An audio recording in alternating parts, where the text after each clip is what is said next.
Jadi Hoken Indonesia Excel, bagaimana Indonesia menjadi negara maju dalam teknologi penerbangan. Ya harus menguasai teknologi keempat. Intinya hanya itu. Ya. Kalau Anda masih menguasai teknologi yang lama-lama, ya Anda ketinggalan terus. Kalau Anda ngerti teknologi keempat, Anda bisa nyalip. Jadi Indonesia harus bisa nyalip di teknologi dirgantara. Apa saja teknologi keempat? Tadi udah disebut. Hubungannya sama robot terbang. Nah, inilah yang harus Anda kuasai. Ya, di soal data, yaitu Anda harus ngerti tentang big data dan sensor.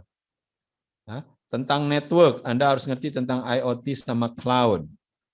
Tentang new material, ada yang namanya nanomaterial, ada yang namanya 3D printing. Ya, ini hal-hal yang harus Anda kuasai tentang struktur wahana terbang. Lalu tentang crowding, ya kumpulan banyak orang. Ya, Anda harus ngerti tentang crowdsourcing, crowdfunding, crowdsharing. Ya, karena kedepannya cari dana seperti R80 kan cari dana lewat crowdsourcing. Anda cari ide lewat crowdsourcing. Ya, Anda cari orang yang ngerti tentang katakanlah baterai nantinya lewat crowd. Ya. Jadi itulah teknologi-teknologi masa depan mulai dari sekarang. Cara pikirnya harus cara pikir masa depan ini, ya, supaya Anda tidak hidup di masa lalu. Future tentang Indonesia, sehingga ya karena teknologinya sudah berubah menjadi AI, ada autonomous, nanti ada kamera vision sudah mulai banyak digunakan, ada aircraft, field aircraft akan banyak dibutuhkan. Field aircraft itu seperti apa? Tadi ada teman Anda yang cerita tentang digitalpreneur perkebunan sawit.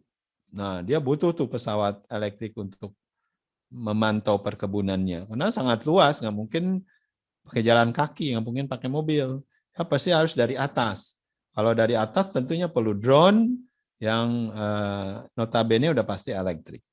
Service aircraft. Nah, aircraft yang dibutuhkan untuk misalkan kayak sekarang vaksin, nyebarin vaksin kan harus pakai dokter, pakai nurses, pakai bidan, pakai orang ahli medis. Ngirim ahli medis harus pakai transportasi. Ya, transportasinya service aircraft. Ya, untuk ngirim bahan baku, kargo segala macam itu namanya service aircraft. Lalu ada personal aircraft ke depannya ya. Kenapa tidak? Ya, kalau orang sudah bisa punya mobil elektrik, motor elektrik, ya lama-lama pesawat elektrik. Ya, pesawat elektrik. Nanti kita lihat ada beberapa konsep ide tentang pesawat personal aircraft.